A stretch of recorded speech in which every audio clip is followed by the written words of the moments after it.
राम राम सभी को। जय बजरंगबली, जय श्री राम। ठीक हो सभी बहन भाई। सबसे पहले तो आप सभी भाई बहन हमारा ये YouTube चैनल जरूर सब्सक्राइब कर ले। आज की वीडियो राजू ठेठ के ऊपर है, जिनका मर्डर सीकर के अंदर हुआ था। उनका कत्ल उन्हीं के घर के पास हो गया था और इस कत्ल की जिम्मेवारी रोहित गोदारा जाट की तरफ से ली गई थी। रोहित गोदारा जाट ने इस कत्ल को बलबीर बानुड़ा और अनंतपाल राजपूत की हत्या का बदला बताया था।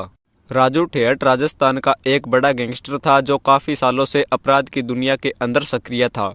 उसके ऊपर हत्या, लूट और हत्या के प्रयास जैसे 28 आपराधिक मुकदमे दर्ज थे और वो अभी जमानत पर जेल से बाहर था।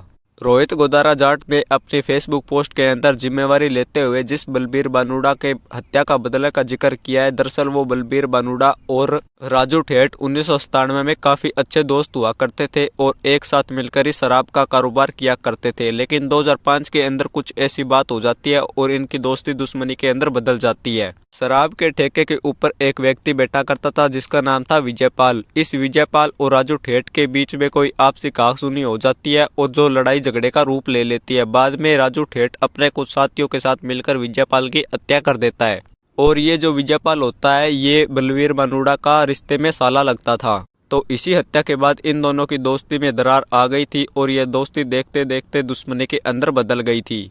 इसके बाद ये दोनों अलग अलग हो गए थे और दोनों ने ही अपनी अलग अलग गैंग बना ली थी। इसके बाद 2012 के अंदर बलबीर बानुड़ा को पुलिस ने जयपुर से गिरफ्तार कर लिया था और इसी के ठीक 8 महीने के बाद पुलिस ने आनंदपाल सिंह राजपूत को भी गिरफ्तार कर लिया था और ये दोनों अभी अपने जेल से ही नेटवर्क को चलाते थे। लेकिन इसके बाद में ठीक 2013 के अंदर पुलिस ने राजू ठेठ को भी गिरफ्तार कर लिया था। कहा जाता है कि जेल के अंदर से ही बलबीर बानुड़ा और आनंदपाल राजपूत ने राजू ठेठ को मरवाने का प्लान बनाया था और इसकी जिम्मेवारी सुभाष नाम के एक व्यक्ति को दी थी। इसके बाद में सुभाष ने सीकर जेल के अंदर राजू ठेठ के ऊपर गोली चला दी थी जो राजू ठेठ के जबड़े के अंदर लगी थी। लेकिन इसमें राजू ठेठ की मौत नहीं हुई थी और वो इस गोली से बच गया था। इसके बाद में इसी का बदला लेने के लिए राजू ठेठ ने अपने कुछ साथियों को कहकर बीकानेर जेल के अंदर हमला करवाया था। ये हमला आनंदपाल राजपूत और बलबीर बानुड़ा के ऊपर किया गया था, जिसके अंदर आनंदपाल राजपूत तो बच गया था लेकिन जो बलबीर बानुड़ा था उसको मौत के घाट उतार दिया गया था। और जिस व्यक्ति ने इन दोनों के ऊपर हमला किया था उसी को भी बाद में भीड़ दे पीट पीट कर मार दिया था। बलबीर बानुड़ा की मौत के कुछ समय बाद ही आनंदपाल का भी एनकाउंटर कर दिया गया था। इसके बाद अभी कुछ समय पहले राजू ठेठ जेल से बाहर आ गया था और वो राजनीति के अंदर जाना चाहता था।